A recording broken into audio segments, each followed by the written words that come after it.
Welcome to Glendale's Park Recreation and Community Services September 2nd meeting. Could we have roll call, please?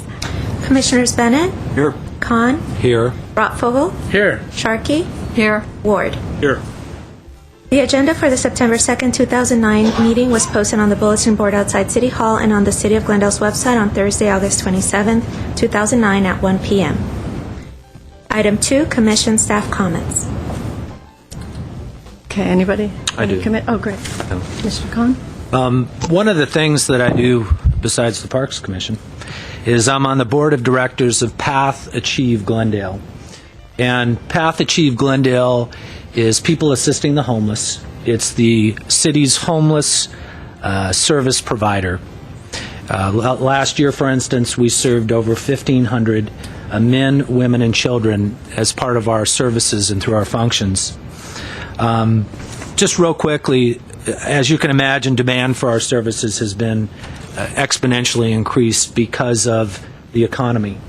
And we're actually seeing a lot more homeless families coming to our center. So having said that, we're actually holding our first annual signature event, which will be on September the 12th of this year. And it's being hosted at the Americana at Brand. And I think we have something that we could put up, a short, there we are. It's September 12, 2009. It's dinner and a movie under the stars. The City of Glendale is a co-sponsor. Also, they are a platinum sponsor. And we have a number of different, both public and private agencies and businesses that are supporting our event. Banks, the auto dealers, the City of Glendale, the County of Los Angeles, etc.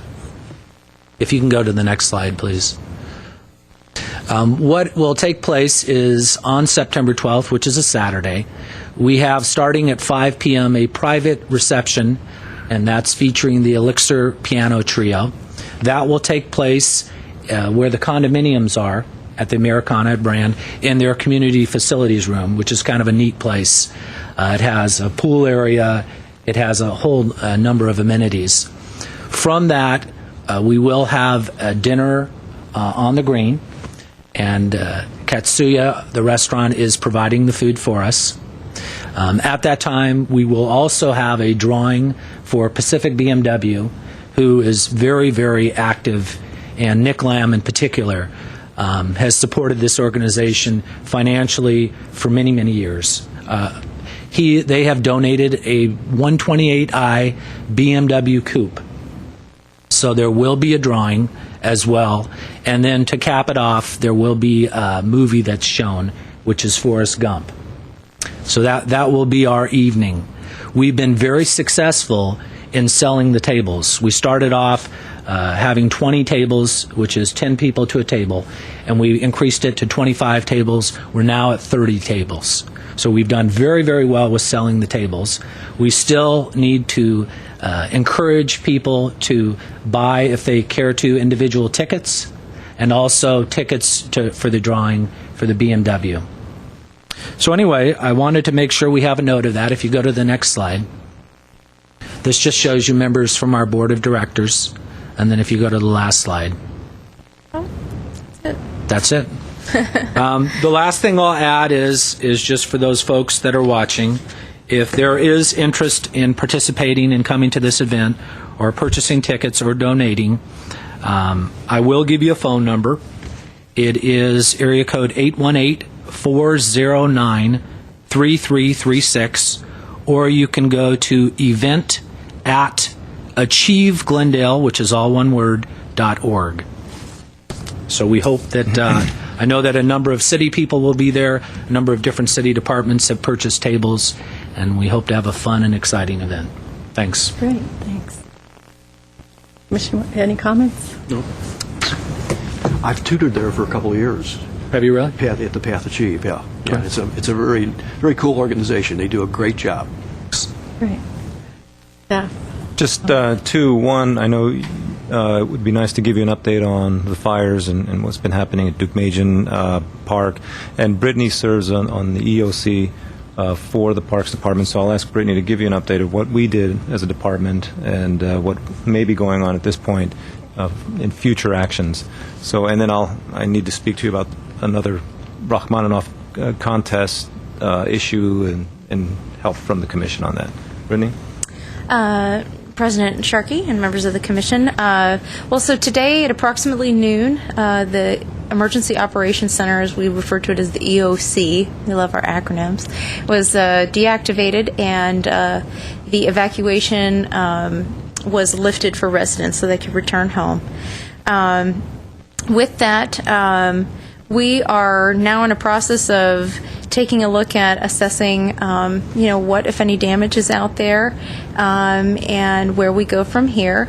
But just to give you some insight into the role that our department plays in an emergency activation, our department works hand in hand with the American Red Cross and the Glendale Unified School District, and we work on shelter operations.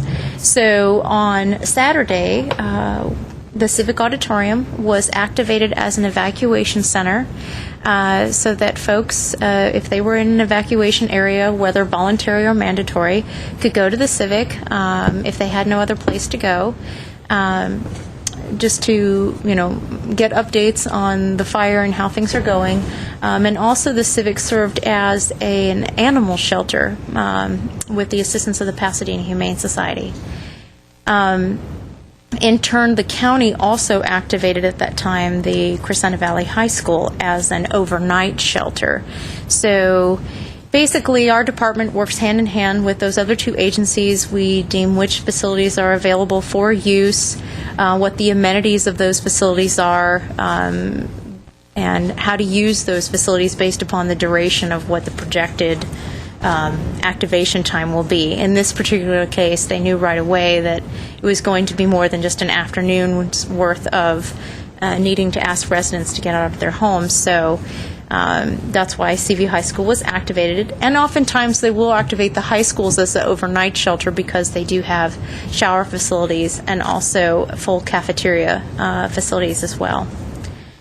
So basically, over the course of the last few days, we have had a number of our department staff assist in a variety of ways. We've had staff members at the Civic Auditorium assist with receiving evacuees and just kind of helping to keep them company and keep them abreast of information available.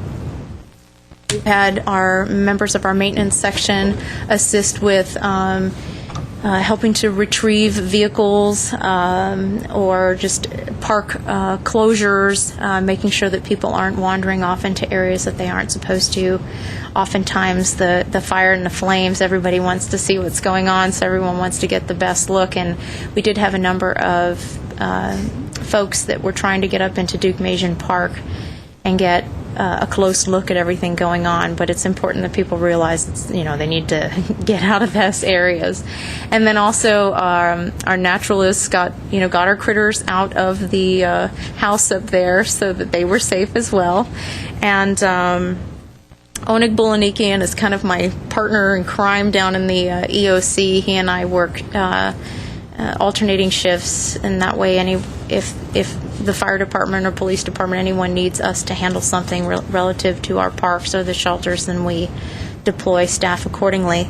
And we were also asked to provide some staff members to assist in the information center across the street at the police community room, and that was a call center for residents to call or family members to call and find out information, what's going on, where can I go if I need to be evacuated, et cetera. So we did end up having approximately 15 staff work upwards of 120 hours during this activation from Saturday until this afternoon. And we'll continue to work closely with the other departments to see where we go from here. We did not have any structural damage to any of our parks. I think Chief Scoggins reported that there were no homes damaged in Glendale. And they did have to do some controlled burns up and around Duke-Majan Wilderness Park, but we were able to, again, save the structures and save one of our older oak trees, historic oak trees on the property. But the fire department is asking us to keep the park closed, at least at a minimum through Friday. They will still have rigs up there, and they will still be doing some, just some maintenance work and monitoring if there's any flare-ups here and there. And they still have some areas that are smoldering, and plus the smoke conditions are not healthy. So they've asked us to keep the park closed, and they will work with us to transitionally open the park over the course of the next few weeks. So it's not going to be something that Saturday morning everybody can go up there and take a hike. It'll be based upon a number of factors, but we will keep information up on the city website, our department website, and also those individuals who we have email addresses for will send out some emails and let folks know when it's healthy and safe to go back up in the park. But also over the course of the weekend, we did also close Montrose Park, Dunsmore Park, New York Park, and the sports complex because of in some cases, the proximity to the fire, and in some cases for just air quality purposes. So it's been a busy week, but things are starting to somewhat get back to normal, and everyone's focusing their attention on the Jackson funeral next. So. And I really want to thank all of our staff who did help. Sure. The drop of a hat, these folks do drop everything they're doing and come to the centers and help out, not just our department, but all the departments. So really proud of all the work that they did. I do have a question. I know that that Monday is a holiday. It's Labor Day. So, and some people go to the parks on that holiday.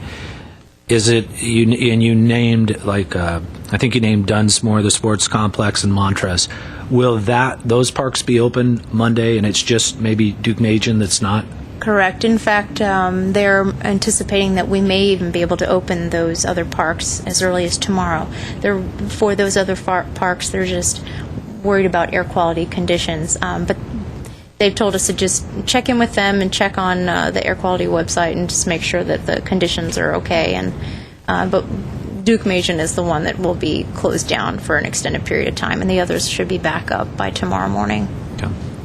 And we're planning on, we're going to be meeting with Public Works, Fire. We're planning on how do you reseed? Do you reseed? And what do you use to replant with?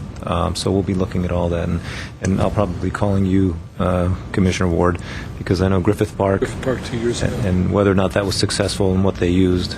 So Yeah, a lot of it was erosion control. If you get any El Nino or anything next year, you really need to protect the neighbors down below. right. And that's what we were talking about this morning. And there will be an El Nino next year. Let's hope the rain is That's what they're saying anyway. light. Any other?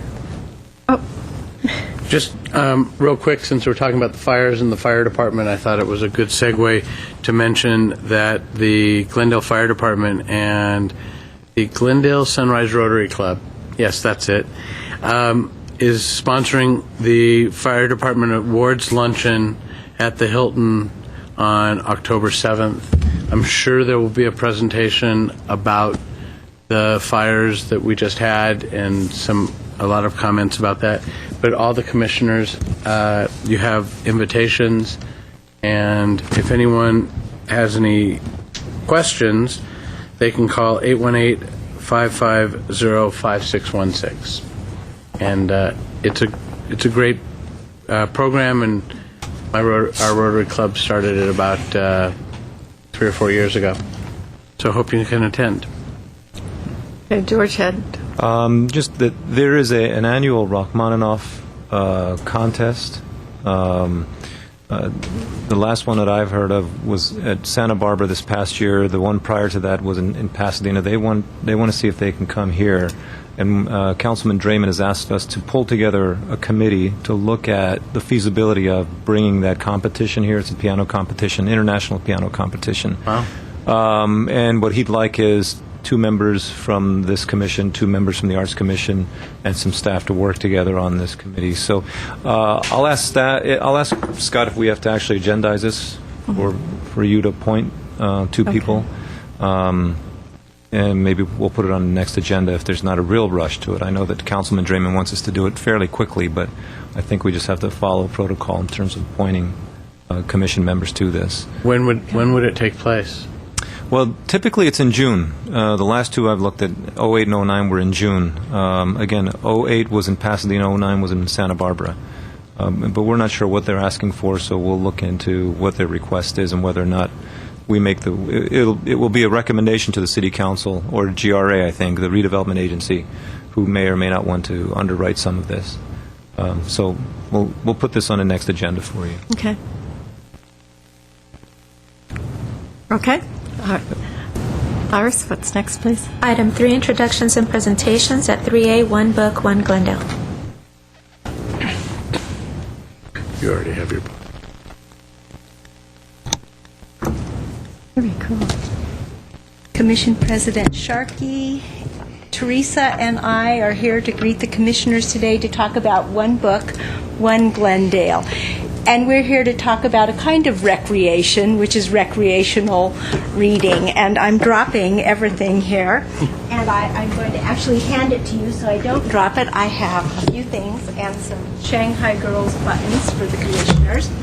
One Book, just hand him this. One Glendale is our citywide reading event. And we invite people in Glendale to read the same book at the same time, talk about it together in book groups that meet throughout Glendale, attend programs that relate to the themes of the book, and then meet the author that comes to Glendale. We have two components. We have a book for adults, and we have a book for younger readers. We've been here before. This is our third year having a One Book, One Glendale.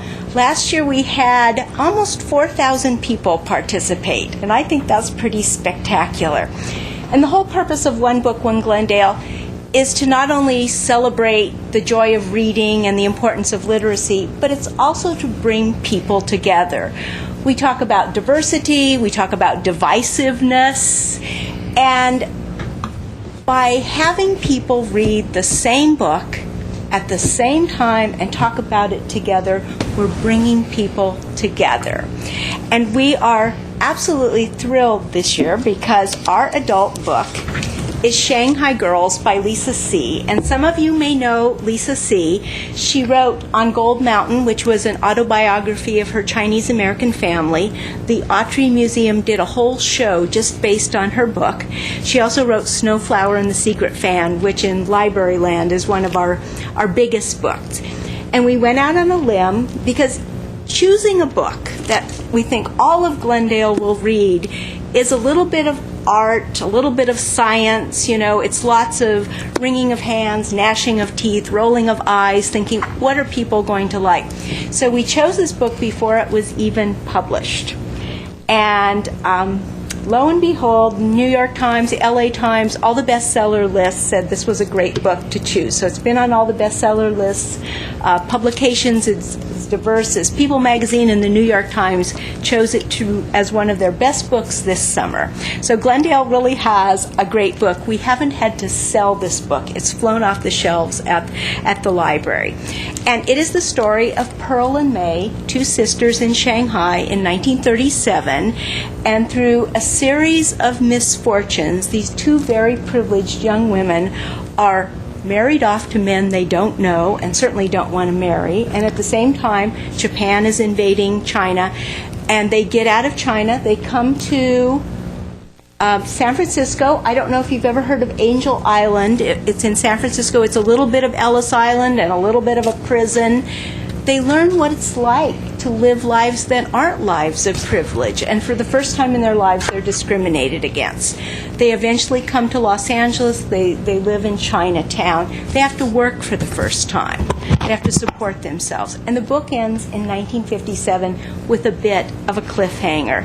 It's a fiction book, so it's a story, but Lisa C. is famous for her research. So we are thrilled with our book. All of you have a postcard, and on the front there is a picture of the cover of Shanghai Girls. Lisa C. will be in Glendale on October 28th, 7 p.m. at the Central Library. We're doing some extra programs. The first 2 books are books about China. The authors are coming to the Glendale Library to talk about those books.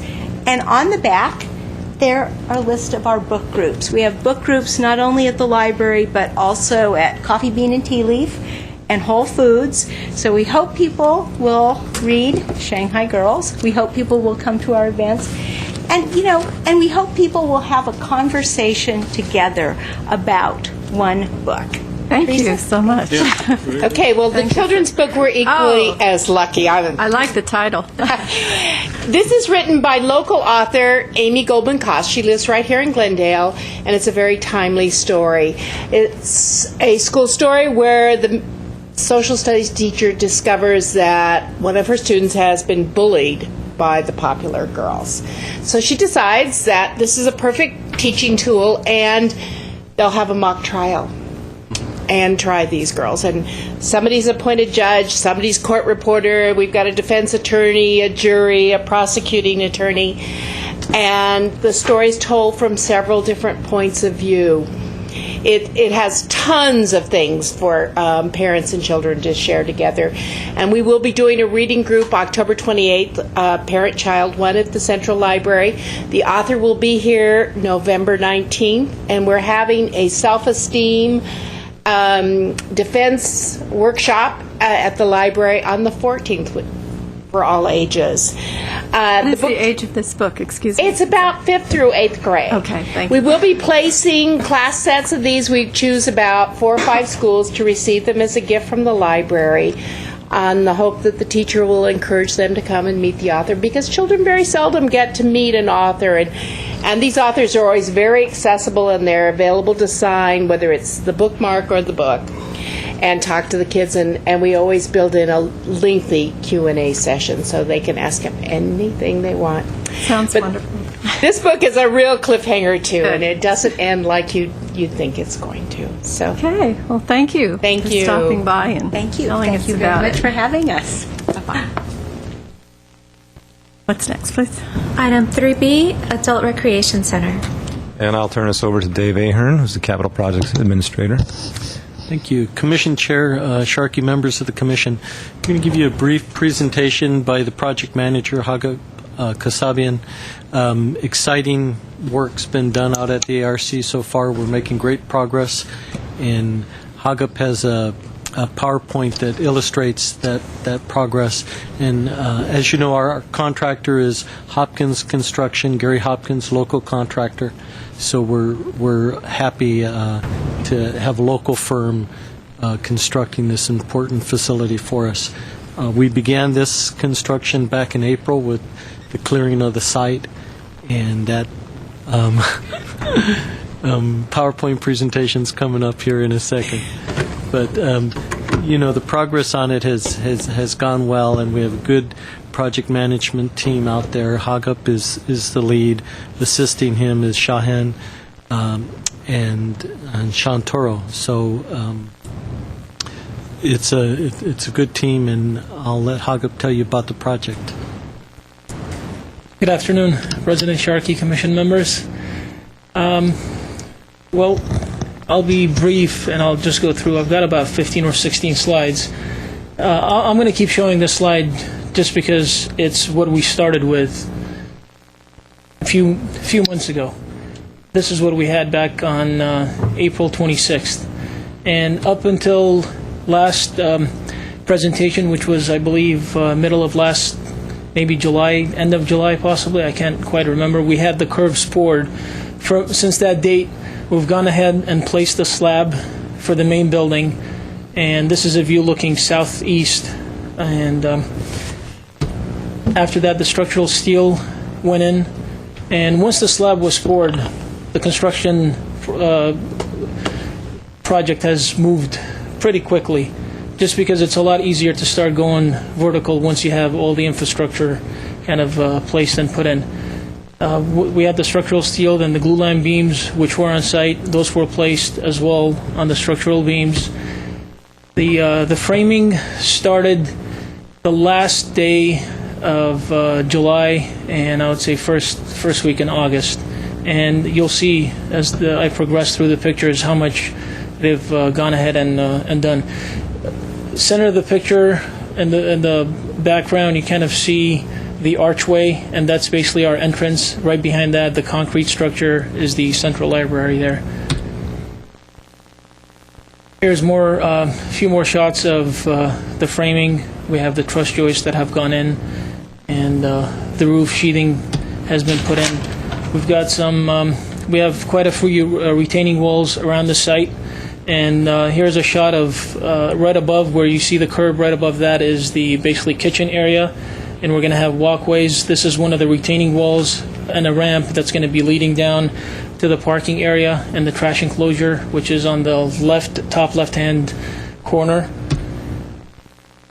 Middle of last month of August, we placed the glulam trusses, and here's what they look like today. They've braced them, and we have all the metal bracing in. And as some of this work was actually done a couple of days ago, and they're continuing the work on this, we've got about 5 of them.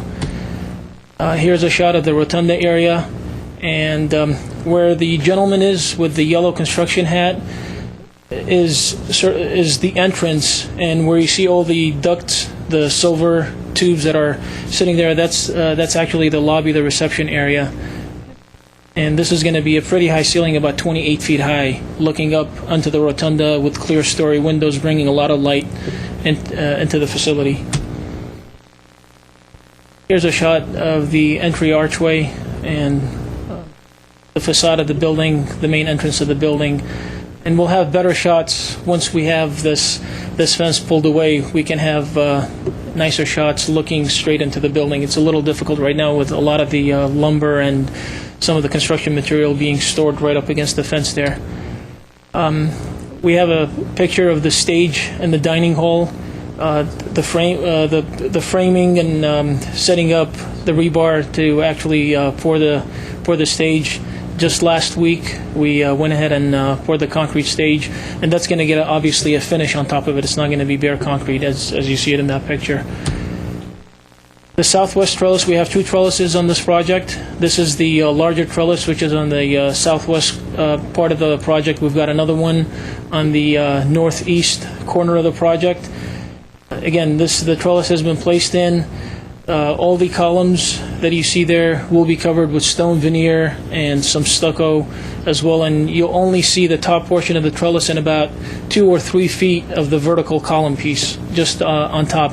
Everything underneath it is going to be stamped concrete with planting in on the back where you see that block wall. That's going to be a green wall more or less. We're going to have trees and shrubbery right in that area. Here's a view of the construction job site as of 10 days ago. Maybe not even 10 days ago, about 6 days ago, I would say. We took this shot from the building across the street. HVAC rough-in is in progress. We have electrical rough-in throughout the main building as well. Same goes for the plumbing rough-in. Most of that stuff is going and progressing. Here is the dining hall, or the main multi-purpose room, being constructed. This is a shot we took today, and as you can see, all those trusses are being put in. Next week, they'll start framing the opposite wall, which is on the east side, and they'll put the roof sheeting on top. By the end of this month, we'll be pretty much done with the majority of the framing, and basically, this photo is a separate project that's being done by Public Works, which is sort of right outside our construction fence line, the Colorado Street widening. It affects our site because the sidewalk, approximately I would say 120 feet or so west of Louise Street, it's going to start. The sidewalk is being pushed back about 4 feet.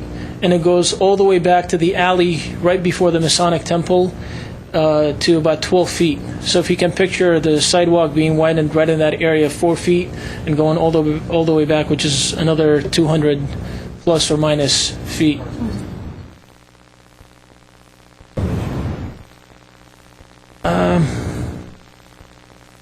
square footage wise, or in Several hundred. in some areas 6 inches, in some areas approximately 10 feet.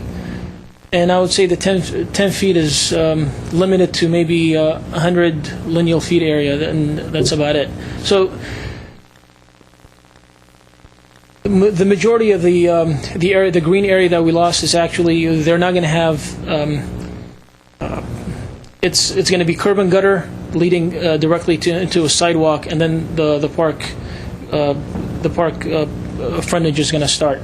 And I'm sorry, I've lost the word for what we have right after the curb and gutter. It's the parkway, the green parkway. That's going to be taken out right here. Thank you very much. And here's another shot looking southeast into the property. This picture is taken from Colorado, looking sort of towards Louise. And again, you can tell on the right side you've got the main multi-purpose room, the kitchen, the trusses going up, the trellis in the foreground, and then the square box that you see right there with the windows on top. Those are the clear story windows, and that square box is basically the gymnasium and the game room. And directly to the left of that, we have a set of restrooms, and you sort of see a stick figure of framing in the bottom left-hand side. That's kind of the entrance, offices, and the smaller multi-purpose building, multi-purpose room. And this is where we are as of today. What you should be expecting on my next presentation, we'll have the framing pretty much completed. We will have maybe some of these columns. You'll see some of the concrete work on top of them, and I'll have a lot more of the interior pictures because we're going to be coming in with some drywalling, the plumbing, all the disciplines, mechanical, electrical, and plumbing. Those would be more or less completed by the end of this month as well, as far as their roughing. And then we're going to get into a slower time period because there's going to be a lot of coordination because between drywalling and some of the finishes that are coming in, the kitchen equipment that's being manufactured right now, and so on and so forth. This is all I have for today's presentation, and I'm ready for any questions. Moving along. Yeah, oh yeah. I have a couple questions for you. First of all, I think it's great that Hopkins Construction Company is our contractor. I think they're an excellent company. Now, having said that, in terms of our budget for where we're at with the construction and where we're supposed to be, are we pretty much in line right now for where we're at with the budget for this project? Yes, would you like me to answer that, or you want to go? Sure. We're on budget. We do have change orders. Like any project, you always run into things that you didn't anticipate, or for example, I think I mentioned last time we had additional demolition costs for a slab that was underneath the existing building when they had built that building sometime in the late 40s. They just built over the foundation of the building that had been there before then. So so things like that you can't anticipate. But pretty much we're on budget, and we can bring you some more details on that. We'll certainly be making that presentation to council. Our last list of approved change orders was somewhere in the neighborhood of $30,000 to $40,000 in a $7 million budget. So nothing significant at this point. And it's a good question because we're spending money that we might not ordinarily spend to ensure that we protect against construction defects in this project. So we've paid for additional survey work by the city's survey department. We've paid for additional peer review outside the normal review for constructability analysis and quality control. We're paying for additional inspections for coordination and quality control that we wouldn't normally pay for, but we own this and we want to make sure it's right.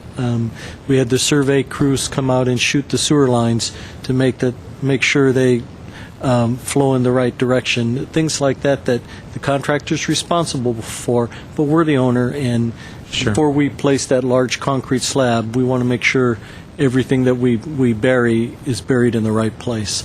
So we've spent some funds there, and those would be in addition to the other number that I gave. What's the percentage of expenditure? Are you 50%, 60% along, or At this point, I think we're at 25%. 25%? Okay. Of how much So would- you're, right, so you're on budget at Yeah. 25% Yes. expenditure. Yeah. And we're going to be making, I think, monthly presentations to the GRA on Right. this as well. So, and we probably should come back every month to the commission as well. That'd be great. Yeah. We will be making fast progress on this thing. Yeah. Also, are we on schedule? Actually, we're ahead of schedule by a few days. I was hesitant to say that because if we have a rainy season, for example, we're trying to gain as much ground as we can in the front end of the project, because if we hit a bit of a weather struggle later on, then that's going to delay us, and we can gain some, and we can have some of those days in our back pocket and use them up.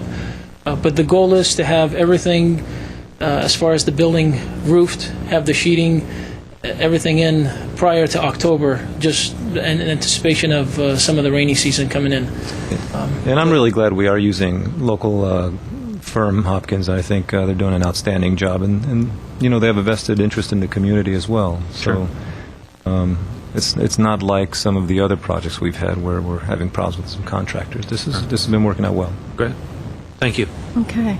Before you go, I just want to say that while there's quite a few people here, these reports are so helpful. I get asked by the community so many questions, comes up in meetings, and I feel like I have some knowledge. So I appreciate it. I know it's a busy time and to put everything together for us, but it really helps me a lot in answering questions. And Hogop loves doing these. It's our pleasure.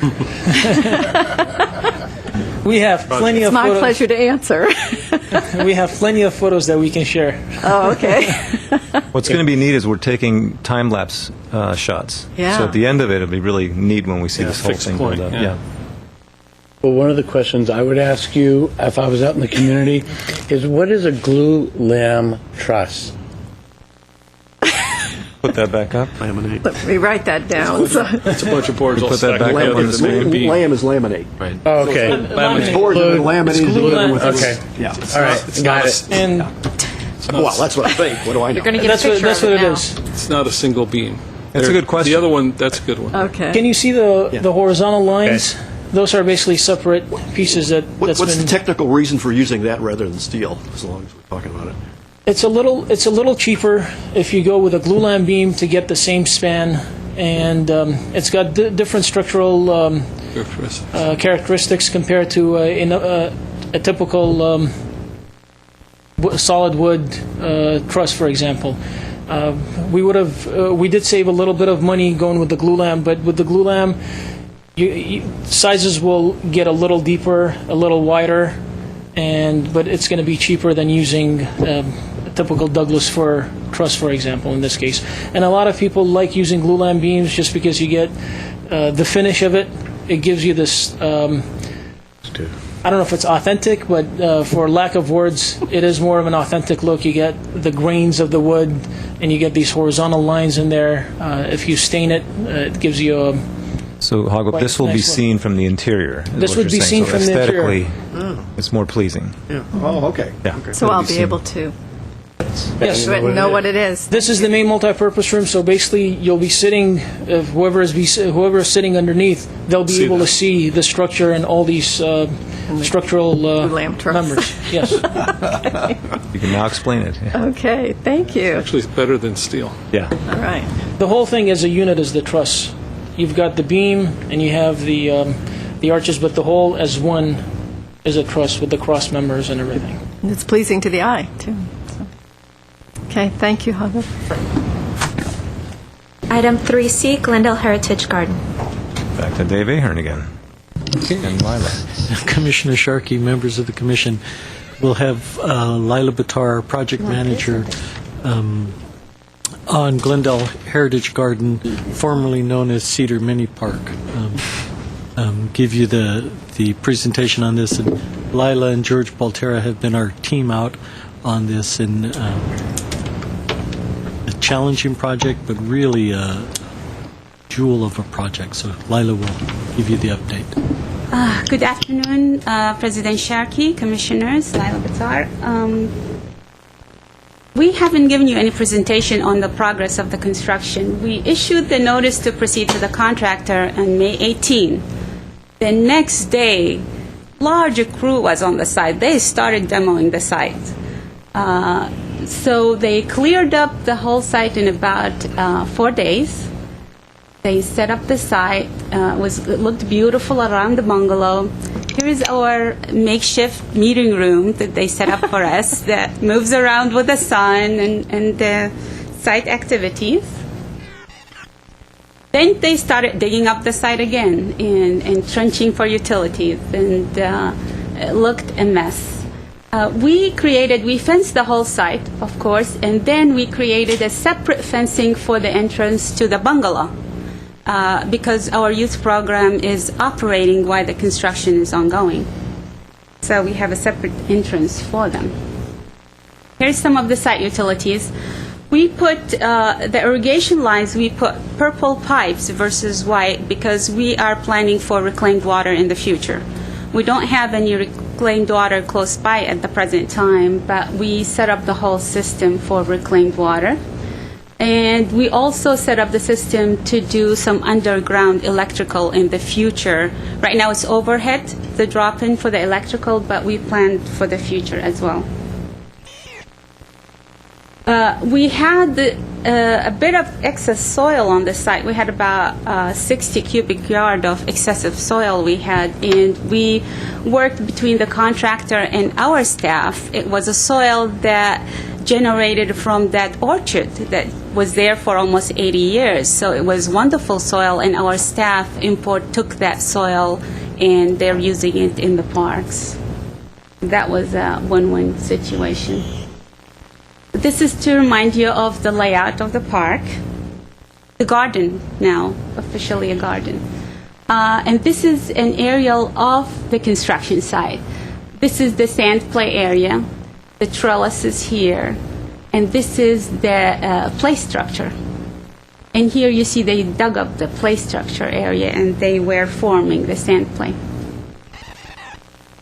This shows the forming of that curve. That's the first activity they did, is they formed the sand play area while they poured the foundation for the trellis. Interesting curve, challenging concrete work, but so far they've been up to the challenge.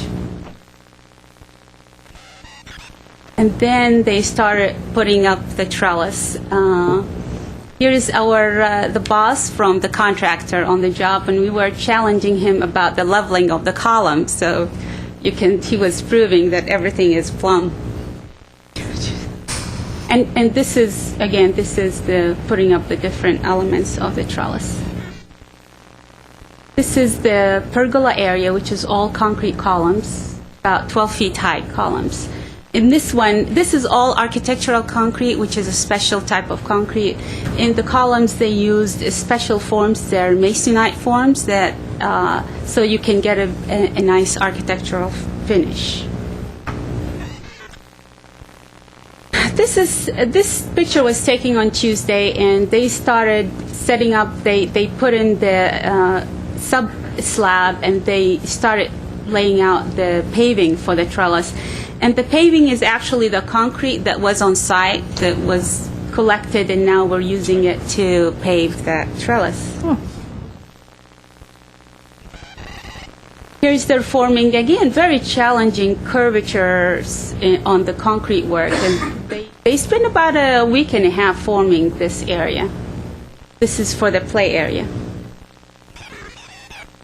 We also went through the fun part of the project, which is selecting the colors for the colored concrete. Here, I was trying to find a color that is compatible to the DG that we're going to use quite a bit on site, and also compatible to the bungalow. And here is also a latest photo of them doing some work on. We have a perimeter wall, curb wall, which actually has some historic value to it. This is portion of the existing one that we were able to save, and they were working on forming the rest and pouring the rest of the curb wall. They've also done all the curb and gutter work and the sidewalk paving work, and they started digging for the planting for the tree. And that's where we are. That concludes my presentation. We have a challenging contractor on this job, and it Nice makes work. it a challenging project. And George Balterio was, I guess George is not here. He was also very instrumental in the construction, lending his expertise on the project. That concludes my presentation. Can't wait. Thank you. Thank you. September was the date, or October. October now? Okay. October's our date, and that's when they'll finish the construction, then we'll have a maintenance period for the Right, 3 months. landscaping and that Yeah. to take hold. Roll in. And then we'll figure out a dedication date that works for the commission, and it seems like we were just there for the ribbon I cutting. know. Yeah. Everything's So the moving progress is- rapidly from these. It's really coming along, and Lila and George and the staff are really doing a good job on something like this. Is a smaller project, but it's all in the details, and that's what these, as many of you know, the construction's 10,000 details. None of them are hard in and of themselves, but in the aggregate they become complex. So there's a lot to follow up on, but it's actually going really well. We're going to have something to be proud of there. Well, the details sure show in that bungalow. Sure do. Yeah, that's beautiful. Yeah. So, okay. Okay, item 4, oral communications. Here we have one card, and I can't read the. Oh, Ross, the way you write your S's. I couldn't get past the. I'm not known for my handwriting. Well, the S's could. I'm a supervisor. How do you think it is for me? No. President Sharkey, Commissioners Ross Ferris, Parks, Recreation, and Community Services. 6 weeks ago, we began our summer programs, and now we're kind of winding down. And in between there, we had cruise night. I just want to give you a brief overview of the event. It was extremely successful. We had, I don't know if we had 40,000 people, but it was close to it. We had 458 cars, which was the most cars we've ever had. The entertainment, Sean on Awe, the 4 preps, Pat Boone, everybody seemed to enjoy themselves. And I have to tell you, Pat Boone was extremely cordial to not only the public, but to the car entrance. He judged a car, awarded a trophy, discussed not only the car, but his connection with the car, 57 Chevy, his show, had sponsored Chevrolet in the 50s. So it was a very nice that he did that. We had no problems. The event was July 18th from 5:30 to 10:30 on Brand, and we look forward to doing it again next year. I had a great time. Yeah, it's very nice. Do we know the date for next year by any chance? Is it always the same always weekend? around- It's the third Saturday in July. Okay. I believe it's July 17th, but don't quote me on that. Yeah, the entertainment was superb, and the cars. Oh, See? This is a race to see who can get to the date. yeah. They're racing now. It is July 17th. All right. All right. Yes. Thanks, Ross. At item 5, we have consent items. 5A, approval of the minutes of the commission regular meeting held on July 1st, 2009. Okay, has everybody read the minutes? Do we have a mo- Yeah, okay. I'll move that we approve the minutes as submitted. Second? I'll second. Thank you, Rod. Commissioners Bennett, Yes. Khan, Yes. Rotfogel, I'll abstain. I was not here. Sharkey, Yes. Ward. Yes.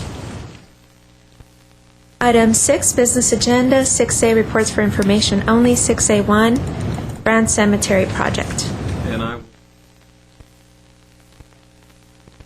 Sorry. Just to let you know that I received the call from the Historic Society, and I think the report reflects that they want to start giving tours of the cemetery as well at Brand. And there was some repair work that we needed done, and Raymond and his guys really did an outstanding job. So I'll turn this over to Raymond. We are going to be working hand in hand with the Historic Society, both with the Doctor's House and the historic tour of the cemetery gardens. President Sharkey, members of the Commission. I try to be brief. I'm standing in for Gail Morello. He's on a well-deserved vacation. And lucky for him, he's stay away from the ashes and all the stuff. The report before you gives you the summary of the Brand Cemetery cleanup project. Like what George was saying, the Glendale Historic Society, they asked us to have the place cleaned up for them so they could use it, make it available for the visitor. The Brand Cemetery is not irrigated, and it's a lot of weeds and a lot of debris. And we are fortunate to have the group of Glendale Youth Alliance summer program youth to work with us together to clean the place up. If you look at the picture on the second page, it shows we have to actually hand carry all these mulches from down the hill all the way into the cemetery on a 50 gallons trash enclosures, trash bale, to spread it on the around the headstone and around the dirt area. So this is. You could say it's a backbreaking project, and they did a fantastic job. Yeah, on the hillsides there. Do you know who is buried up there? I mean, in terms of the Historic Society wanting to tour or provide tours to this area, who's buried up on there? Mr. Brand. Mr. Brand. They're members of the Brand family, as well as one dog, I believe, that they had, the Brand family had. Oh, really? Yes. Yeah. And it can only be the Brand members of the Brand family that can be really? That are married up there. Yeah. I think that there was either one person that just passed away that was eligible to be buried up there, or there is one person still living that could be buried up there, and then that's it. But I'm not sure exactly what. Okay, thanks. Item 6A2, update on the Stengel Field renovation project. Again, we'll turn this over to Raymond. He and his guys have been doing a tremendous job. We budgeted, I believe, about $87,000 to renovate Stengel Field, and Raymond can go into the details of what we've done, including laser grading and that sort of thing. I think we've got some photos as well, don't we? Not this time. Okay. Yeah. Okay. Go ahead, Raymond. The project, like you said, is around $87,000 worth of projects, and the field renovation was completed on time and within the budget, thanks to Coco Panosian managing the project, and also Lou McLaughlin field supervising the projects. Basically, what we do on that project is, first of all, we have to spray out all these existing turf and let it die, and then we come in and to remove all these existing turf. Then we have the groups come in to take out all the irrigation heads, and then take out all these heads and all these other loose turf and all the other items to get it ready for the contractor to come in. The contractor come in and they start excavating and also turn over all the soils and remove all these excess vegetations. Then they come in and start doing the laser grading with the laser. For this project, we had to import about 125 tons of warning track materials and plus others vegetation, others mulches to level the fields. And after that's done, the crew has to come back in to put in the sprinkler heads. And after that's done, then the sod company come in to lay down the sod. We lay out about 65,000 square feet of sod, and and it took about 1 day of work. And right now we're in the maintenance period, and Section 1's crews continue every day to water it and make sure we don't have any irrigation problems, and cut down all this anything that's any weed that's growing on it, and to keep it for a couple of months and get ready for the opening in October. Also in this project, working with Glendale College, we put in what they call it a halo around the base, which we put in artificial turf, and on top of it we put in the word Stango on it. The stain, is that what you said? Stango. Oh, Stengel. Oh, Yeah, the name of the field. I'm sorry. So on televised games, everybody will see. Yes, exactly. Well, you can see on top of Okay. it, you can see it. Okay. Do we have recycled water up there? No, not in Stango Field. You want to explain why not, Raymond? The reason why we don't have it is we haven't have that.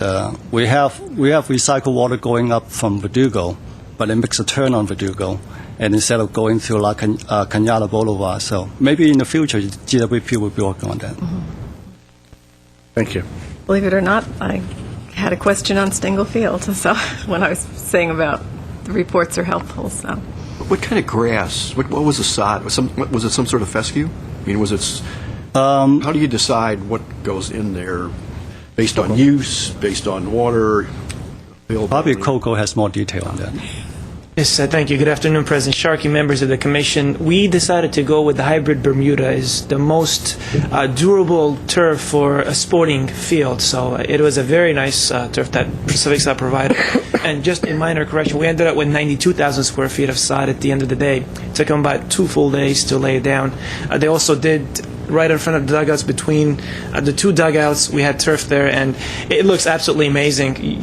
Next month we will have a pictorial presentation. What we'll give you a full-on, complete view, and not little bits and pieces of it. We have pictures from the beginning of the project all the way to the end, so we kind of want to show you progression in more of a video clip format. That was Gary's choice of presentation for next month when he is here, in case you have specific questions. But it is the hybrid Bermuda that we've used on this site. It's the most durable in terms of for athletic games. Okay, thank you. Item 6A3, 2008 to 2009 Annual Youth and Family Services Program Evaluation. And I will invite Walter Alvarez up to the podium. Walter is our Community Services Supervisor in charge of our Youth and Family Services Program. These guys do a great job out in the community. The Youth and Family Services Program started off as the Youth Outreach Program, primarily targeting the at-risk youth in the community. And a few years ago, when we brought Walter on board, we shifted their focus to youth and family, realizing it's not just the kids, it's the whole family unit. So Walter's prepared a program evaluation for the 08-09 fiscal year. Give you an update on how his program's running. Good afternoon, President Sharkey, members of Commission, Parks team. Like Brittany said, I took over the program about 2.5 years ago, and I'm very blessed to always be in the social service aspect. That's one of the things that I'm really passionate about, just kind of helping the community. And I also supervise the therapeutic recreation program as well. That's our adult program. But the Youth and Family Services Program, like Brittany said, used to be geared towards youth. It used to be youth outreach, but we realized we needed to take a holistic approach in dealing with the youth in our community, the at-risk youth, because their behavior is dictated based on the family network and family dynamics. So we do assist the entire family, siblings as well, that are tied in with that youth who may be at risk. And the primary focus of our program is information and referrals. And with that, it also includes case management when necessary. Just to give you a brief background, the social services program falls under our human services division, which is a component of that division. It provides inclusive of case management, outreach and referrals, and informations. The past fiscal year marks the 8th year that the program has been in existence. The program was approved by Council back in the fiscal year of 2001 and 2002. The primary goal is to identify at-risk youth, assess individual needs, refer individuals to local agencies, in an attempt to effectively resolve the issues within for that child in the home, and provide organized case management when necessary. The program is currently housed at the future site of the Heritage Garden, which is at 141 South Cedar Street. We're open Monday through Friday between the hours of 8:30 to 5:30. That does not mean we close our doors at 5:30. If there's parents who need to come in later, our staff is willing to adjust their schedule, and we're willing to extend our operating hours to meet the needs of the parents, because we do understand that there's parents that may need to come in at 6 o'clock, 7 o'clock in the evening, so we're flexible with our hours and adjusting staff schedules. The criteria of eligibility is that the kids are between youth all the way to 18, so 18 and under. And again, because we understand the approach of the dynamics, we also provide services to the parents and siblings. We do allow adults between the ages of 18 to 24. The conditions on that is that either they're young parents, they're CalWORKS recipients, or they're struggling. But the primary criteria would be that there's a child in the home, or there may be a young adult who's transitioning into adulthood. Either they're in foster care, so they may need assistance. So we do also provide referrals to them. We accept self-initiated referrals. A lot of referrals come through the Pasadena Juvenile Court.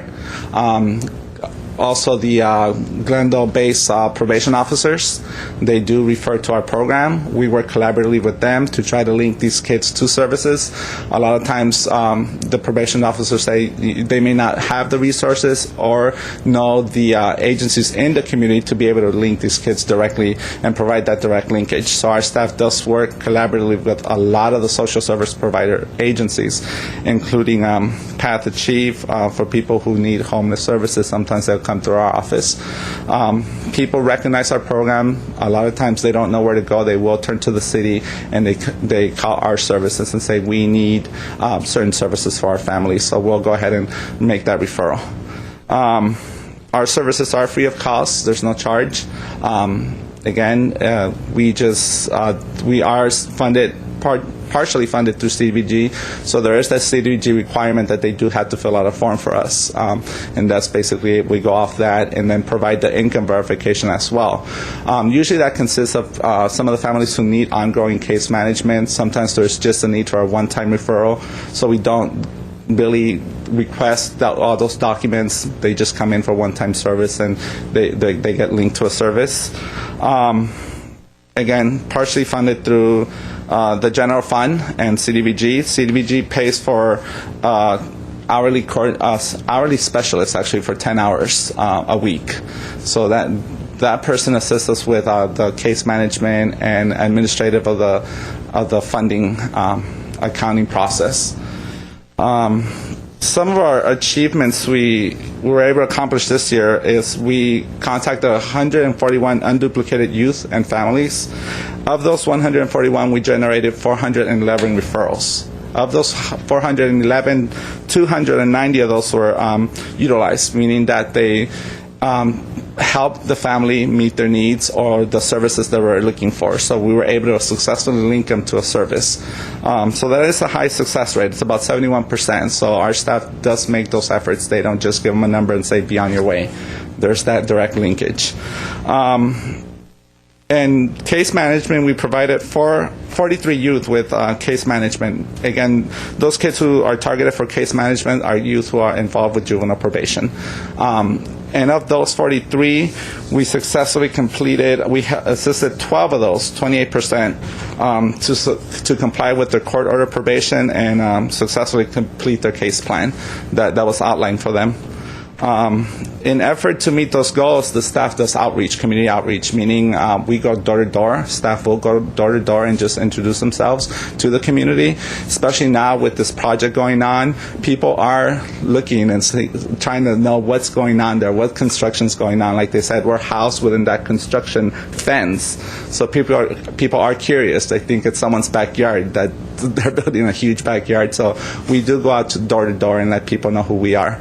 Along with that, staff attends juvenile probation court hearings. They literally sit in the courtroom. The commissioner, as well as the judge, know our staff, and they will directly make the referral to the staff. So if there's any Glendale-based kid who is on probation, we target there at court. And staff will go there. Usually it's one time a week, and staff will rotate. So they'll sit in chambers for about 3 hours, pay attention to the process, because it's a very complicated process, and it's one that goes really fast. And parents are really confused when they step out of that courtroom. So my staff does take the time to explain what that process is and what they have to comply with. And as well as with GUSD, we do lunch activities. We understood that the SROs, I believe, service resource officers, were taken out, so our staff goes there during lunch and provide lunch type activities and try to network with these kids, especially at the middle school level. Because once we're trying to catch them a little earlier, so once they get, just to provide that intervention and letting them know who we are in the community. Aside from case management, referrals, and informations, we also do quarterly consortiums that's directed towards social service providers, as well as workshops for youth. Workshops are targeted to youth and include various topics based on what we think are the needs of the youth that we're hearing from the case management or the families. Some of those topics this year included youth financials first, which is money management, how to buy the first car, how to open your first checking account, how to apply for that first credit card. So that was a 5-week course that educated the kids in this process. And that was done through I can't remember the agency, but they were very generous. They gave the kids up to $75 gift cards at the end of completing their course. So that was very generous of them. We did a one-man show performance that talked about decision making and how to make that split decision when you're having to make one, when you're at that crossroad and there's a decision to be made. It was a one-man show. It was well presented. The other one was vocational career options for youth. Some kids may not be going to college, so what are those options for them out there? The other one we did is youth, young entrepreneurs, business leadership. Through that one, we were able to enroll 3 kids into a 4-week summer program that included training at UCLA, USC, and Cal State University. So kids complete a 4-week course through that, based through the workshop that we were able to host. And again, the social service component includes social service providers in the community, and that opportunity is for them to network, collaborate, discuss issues, and also work together in addressing some of the community issues that may be impacting families and youth. And the opportunity to also get the latest information on the topic we present. We will present various topics when there's windows of opportunities. If things come up, our staff kind of will sit down and brainstorm and think about what are the issues, and that's how we come up with some of these topics. They included, for example, some of these topics included Kids Unplugged, and that's discuss the effects of technology on the development of kids. How nowadays kids are just so caught up in technology and iPods and watching TV and computers.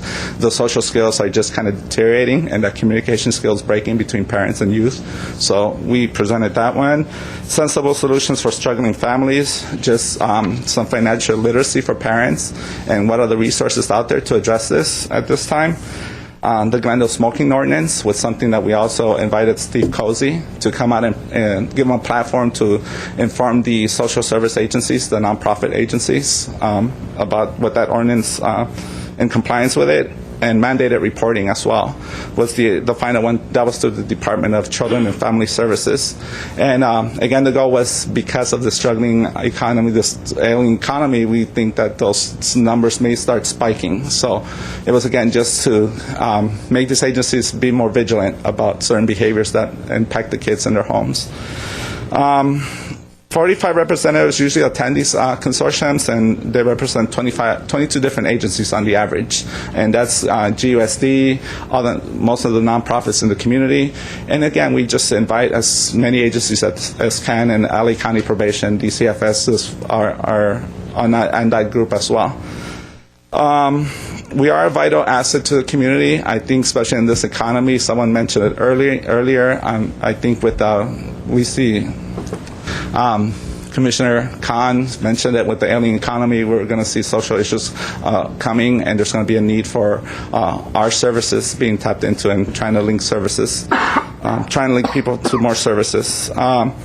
Something we have to look forward to this coming year is the official implementation of the Outdoor Youth Connection and Youth and Family Services Camping Program. That's a collaboration between our department and the state's California State Park Department. It's something that Mark Sturdivant has been working on with the state parks. And what that is it gives the kids the opportunities to develop the leadership skills through outdoor activities. I think we made a presentation not too long ago on that over the summer, but it's something we're looking to grow. Kids still continue being part of that, and we see that mushrooming into a program down the line that will be very beneficial to these kids. And unfortunately, we were planning to go camping up to Duke-Majan on September 15th, but at this point, that may be postponed, definitely postponed at this point. But and that's pretty much it. That concludes my presentation. Any questions? What an incredible program. That really is. Thank you. Just in awe. How are we budget-wise? Was your program cut a lot, or? We were fortunate, President Sharkey and members of the commission, we were fortunate that this program was not reduced in this past year's budget. It did have a vacant position and was one of those that was under consideration, but the council kept that position intact. Yeah, this is an important component for the department, and it's going to grow even more, I think, because of the needs out there. Yeah. So Community pressure. lucky that and part of it gets funded through CDBG. Yes. So Did they cut those funds? they reduced those funds, didn't they? It got reduced 2 years ago. We were at 30, but it went down to 15, so we're at 15 right now, and that's why we're able just to do 10 hours a week for the staff. Commissioner Khan? Sorry. Go ahead. Okay. I know that some of our park locations are participating in Safe Place. Yes. Are you one of the locations? We definitely are. Great. We definitely are one of Explain those a little bit what it locations. is, or I can do that, but you probably know better than I do.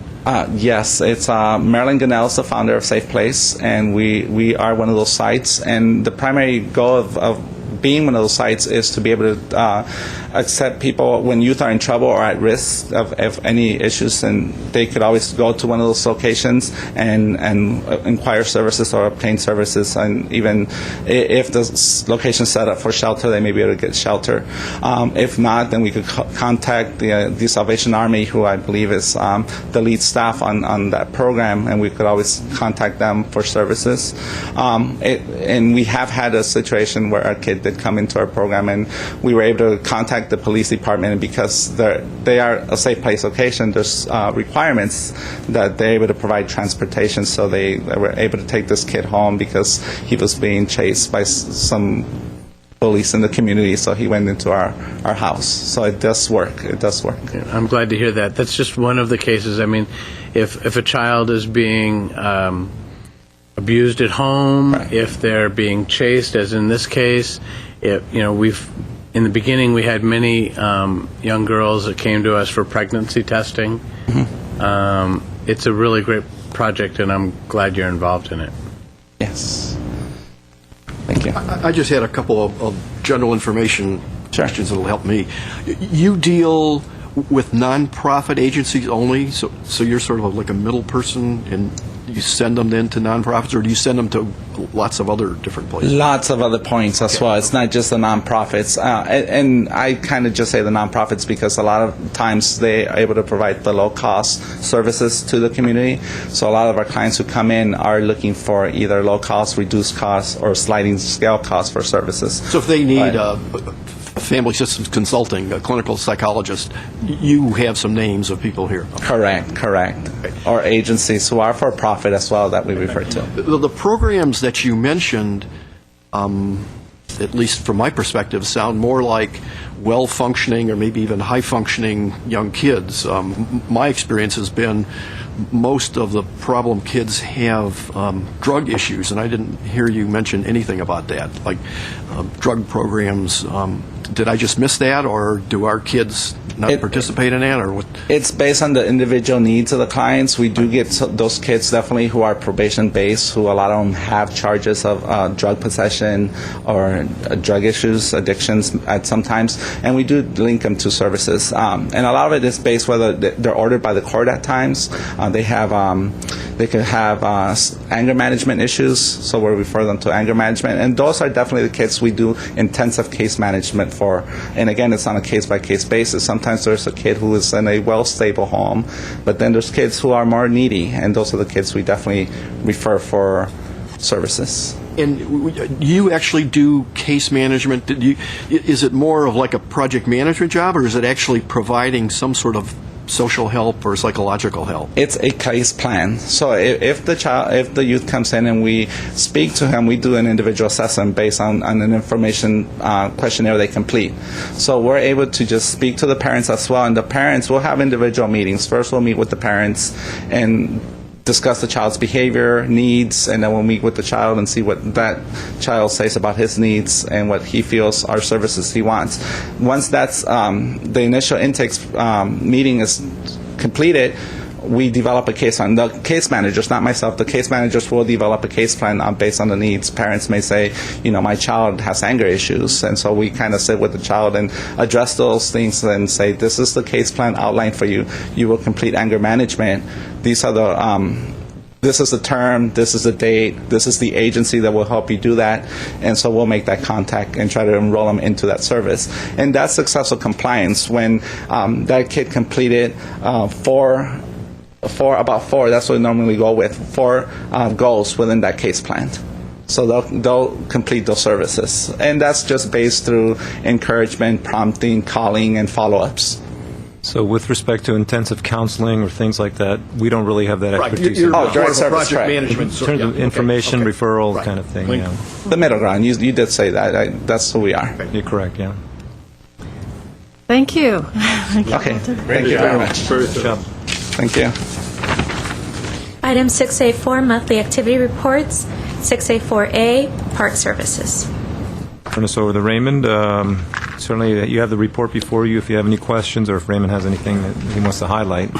One item I want to mention is besides those 2 projects, the staff did go around all different parks and they inspect all the walkway, and they carry a concrete grinder. If the raised area is small enough, they grind it down. If it's not, then they schedule for either patching or actually demo and replacing it. Well, as a result of these fires, then I'm assuming, is that where your group would go out and kind of assess the stability of the walkways, the trails, and things like that? Once we get clearance from the fire department, we will go and do that. Yeah. But the only ththing impacted right now is just Duke-Majan Park at this point from the fires. I'm sure there's be quite a bit of irrigation damage, and we need to repair. Thanks. Okay, thank you. Item 6A4B, recreation and community services. Brittany? President Sharkey, members of the Commission, our September monthly activity report really focuses on our summer series of events. And so we have taken the time to outline for you the various dates and times that our programs occurred, all of the movies, all of our concerts, our theater in the park program, to show you also our participation rates. So this is, we are seeing increasing numbers in comparison to last year. These free events outdoors are really, not only are they becoming popular just because they're free, but they're really a time for a lot of the communities to come together. We're finding more and more at the concerts that it's actually end up being families, planning their night around bringing, might be husband and wife and their kids and their brother-in-law and their kids. It's a family unit coming out, so it's more and more people coming together, and it's really turning into some nice community programming. And we did have great weather this year, so as you can see throughout the report with the movies, anywhere in excess of 300 participants at most park locations. our concerts, upwards of 400 to as many as 550, depending upon the genre. And then our Theater in the Park program is still a growing success and very popular. We, in fact, mostly struggle for dates to get the Shakespeare by the Sea folks to come out to us because they've become so popular. A lot of communities are in demand for them. Then moving on to our quarterly registration report, we have actually been seeing a little bit of an increase in our registrations. In fact, we had some concern this summer, especially with our day camp program and the economy, not knowing where that was going to go, if it was going to be something that we saw a decline in registrations or not. However, we actually had some of our highest numbers. Higher numbers than in comparison to recent years. And we think that might be partly due to the fact that, the schools cut back on some of their summer programming or placed requirements in order to attend their summer programming. But again, we continue to offer a range of those programs based upon the needs of the family and maybe their economic abilities as well. So there were camps as low as $40 a week and as high as $125 a week based upon, what the family desired. So that was very encouraging to see that our numbers were up and that our revenue was up. And again, the customer service office report in terms of permits, those park permits, we're still seeing rather successful numbers, and in fact, our revenue is showing higher this year in comparison to last year, although that is mainly due to the fact that we have the newly renovated Dunsmore Clubhouse building and the Glen Oaks building, which last year were, I think, just starting to be finished up and be available. So the revenue is peaking there as well. Our civic for our first month of the fiscal year was down, but that's 1 month into the fiscal year isn't necessarily an indicator of the rest of the year. So we'll continue to watch our revenue and monitor our progress there. So if you have any questions, I'm happy to take them at this time. Any questions? You're right about those concerts, the families and all ages, and everybody talks to everybody else. I know. I just wish we had a bigger dance floor and a bigger park and more parking. I mean, I think that they would really get huge. Yeah. I do have a quick question. Do we have available, with that many people there, there are a lot of nonprofits and organizations like Crime Stoppers and the Police Foundation and just other groups that would like to have a table probably at those kind of events. Do we make that available? We do make that available. Commissioner Rottfogel, we actually have, I get some of the nonprofit agencies in the community will ask, can we set up a table? And sometimes we are able to make those connections, and sometimes based upon the availability of their staff, they may or may not end up putting out a table. But we have had Glendale Healthy Kids out there. I'm trying to think if I think the Red Cross has attended some events. Community Development was out this year doing a number of surveys for community needs assessment that they're doing. So it just varies annually based upon what's going on. And all free of charge. Yeah. We just tell them, sure, let us know when you're coming. We'll set up a table and a couple of chairs and come on out. Now, if someone is a for-profit group, then that's a different story. We ask them to please become a sponsor of the event. Right, yeah. And I think one of the important things to recognize, too, with this series is it is all put on by donations and sponsorships. So it is nice to see our sponsors coming in, providing... we had GWP, our Firefighters Association, Neptune Productions, who is our sound system. They actually provide their services for 50% of the cost. They're a credit union. The credit union, LA Credit Union, Public Works, and Jamba Juice. Oh, yeah. I remember and that. That's very helpful. Glendale Management Association. If I leave them out, I'll. So it is nice to see that the community comes together, and in fact, this year was probably the most well received in that I think we had a lot of people come by. We always set up our department's little table with all of our flyers and brochures. And this year, so many people coming up. Thank you so much for having these events. So nice to have some place to go that I can take my family and it doesn't cost a lot of money. We even had individuals say, if you have a donation jar, I'd love to put some money in it right here. So it was really a nice feeling of community and connectivity. Also, the sponsors felt that too. They were in the booth. They were feeling part of, and got into the whole. Yeah. I remember the first year we did it. My Rotary Club was a sponsor. Walter was in charge, and we were at Maple Park. And I don't even think the first couple of times we had a couple. We didn't even make 100 people to begin with, I don't think. For the movie, yeah. Movies. And people weren't sure what to do. Yeah. It's really great to see how this has grown and really become something that the community looks forward to. We were actually in the process of working on having some movies up at the Duke Nation Park. We'll see how that goes, if that's still going to be something we can do this fall or not. Could be an attraction. Yeah. Well, there may not be much else to do up there, so that might be something for us to do. The other thing we did do is Brittany failed to mention, we worked with the Historic Society. They had a fundraiser, I think. Didn't we? Yeah, the Crime Wave movie? Crime Wave, and used our screen. Right. Yes. Yeah. So we partnered with them as well. And the other thing, too, I think if you notice up on our city's, our department's homepage, the other movie collaborations we're currently working on, Kenneth Village Merchants Association and also the Adams Square Merchants Association.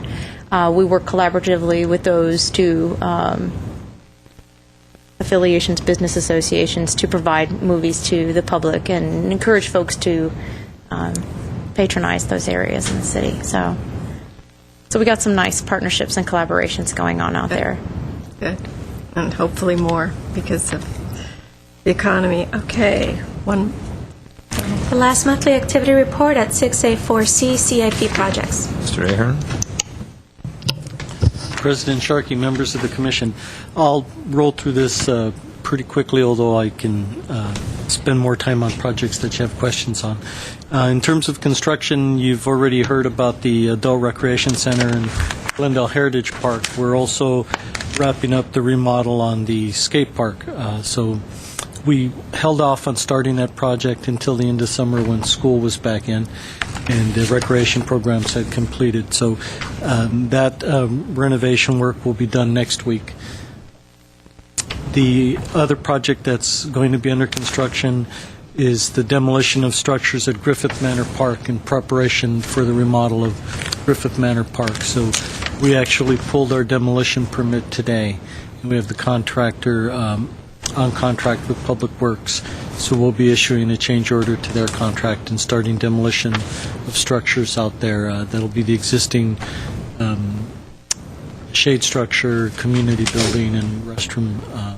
At the same time, the street widening for the freeway off-ramp is going on at the front of the park. So for future freeway off-ramp out there, the Winchester exit, Winchester Street actually, where it intersects Flower. So those are the ones that are under construction in the design process. Griffith Manor is in design. We're 50% complete on drawings there and getting ready to go into plan check next month. Maple Park is in what we call back check, so we've been through a round of plan check, and we're making corrections and then resubmitting, getting ready to go out to bid probably in November on that. The tennis courts at Glendale High School, which replaced the courts at the ARC, we've issued the contract to the architect for design drawings for that, and mostly it's the finished materials, fencing, lighting, ADA improvements, things of that nature. Digmasian Barn, as you recall, that bid got put on hold when the state funding was on hold, and the bids we had received grew stale, so we'll be rebidding that project. As part of that rebid, we're redesigning the footing design for the seismic retrofit on that. It's a buttress system. It had been designed with 17-foot caisson footings. We've gone to a different design where it's almost grade beam design, which would be about 4 feet deep. Digging up at Dugmatian 17 feet probably isn't the best idea next to that stone structure. So it's a good opportunity to take a breath and reevaluate, and the building official actually helped us with the redesign on that. So we'll be in that redesign process and hopefully out to bid by the end of the year on the Duke. Riverwalk, that is the project next to DreamWorks. We are waiting for DreamWorks to finish their roadway redesign that they've submitted to the county, so it's in plan check with the county, and then the state is reviewing the MOU between the city and Northeast Trees, and that we expect that to be done in about a month, and then the design on that will. Pacific Pool will be going to council next Tuesday with the design contract for Pacific Pool. It's a $6 million project. So that's on the council agenda for next Tuesday. And then in the pre-planning process, we've done a request for qualifications, received 18 submittals, and we're preparing now to request fee proposals from consultants for the design of Maryland Mini Park, security fencing at Carr Park and Brand Park, and then Site A, soccer fields adjacent to the sports complex. We are preparing an RFP for the environmental impact report, and we'll be soliciting proposals for that. In that same vein, we had solicited proposals for environmental consultants for the Columbus soccer field at Columbus Elementary School. The redevelopment agency was funding that bond funding is not currently available, so we were prepared to issue a contract with Impact Sciences to do the project EIR. Right now we're evaluating what the shelf life on that EIR would be, not knowing when we would be able to get funding through the bonding process.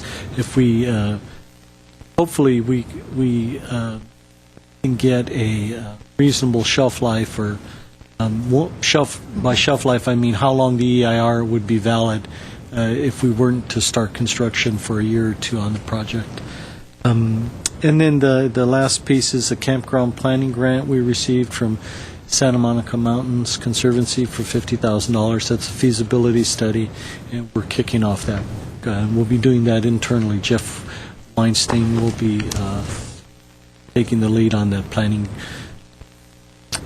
evaluation, and that'll be to identify potential sites for overnight camping, primarily for organized groups. And we hope to identify 2 sites and do some feasibility analysis and some very preliminary initial environmental review. So that kind of rounds out working on currently. Is that all? Yeah, a lot of them. Okay, thank you. Any? That's great. Okay. All right. Item 7 is written communications. We have none. Okay. Do I have a, whoops. Oh, you do? Oh, okay. If you don't mind. Glendale Beautiful, if I can make this announcement for them, they have their 59th year fall steak dinner Friday, September 11th at the Casa Adobe, which is 5:30 is the social and 6 o'clock is the dinner. And for anyone interested, it's $20, and they can contact Myrna Bunzy at 248-4419. So that's usually a nice dinner. Okay. You haven't, but and then here we've got some really good news. I received a letter from the Glendale Historic Society, and they are going to be presenting the Parks, Recreation, Community Services Department with the Award for Outstanding Achievement in Historic Preservation. Recognition of the successful preservation and adaptive reuse of the historic 1913 bungalow at the Cedar Heritage Garden, which is nice. The preservation and adaptive reuse of the historic Streamline Motor and Gas Station as the centerpiece of the Adams Square Mini Park, and the ongoing collaboration with the Glendale Historic Society in maintaining the Doctor's House Museum. So that is on September 20th. It's their 30th annual meeting and 30th anniversary celebration, Sunday, September 20th at 4 o'clock. If any of you are interested, I'll be there to pick up the award. So George, could you email us information on both of those absolutely, events? absolutely. I just received this, and I'll get this out to you. So it's kind of neat.